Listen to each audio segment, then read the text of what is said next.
തിന്മയ്ക്കുമേൽ നന്മയുടെ വിജയത്തിന്റെ പ്രതീകം. ബൊമ്മക്കുലൂരുക്കി വിശ്വാസത്തിന്റെ നിറക്കാഴ്ച തീർക്കുകയാണ് തിരുവനന്തപുരം പേട്ടയിലെ ശക്തികൃപയിൽ.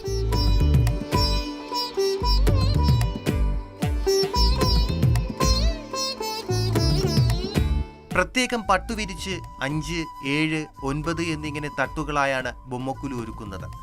ഏറ്റവും മുകളിലായി ശിവപാർവതി, ബ്രഹ്മാവ്, വിഷ്ണു, അഷ്ടലക്ഷ്മി എന്നിവ, തുടർന്ന് നവദുർഗയും സംഗീതമൂർത്തികളും. ഇതിന് താഴെ ദശാവതാരത്തിലെ വിവിധ രൂപങ്ങളും വയ്ക്കും. പിന്നീട് രാമായണം, ശിവപാർവതി കല്യാണം, സുബ്രഹ്മണ്യൻ, ഏറ്റവും താഴെ കല്യാണക്കോലങ്ങൾ എന്നിങ്ങനെയാണ് ബൊമ്മക്കുലു ഒരുക്കുക.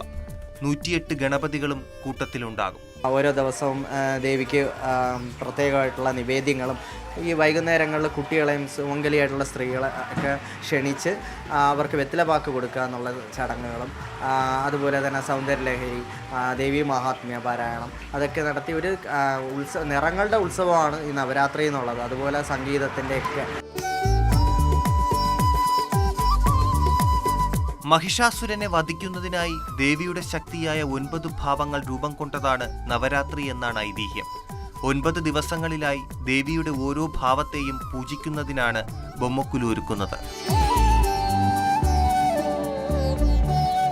മാതൃഭൂമി ന്യൂസ്, തിരുവനന്തപുരം.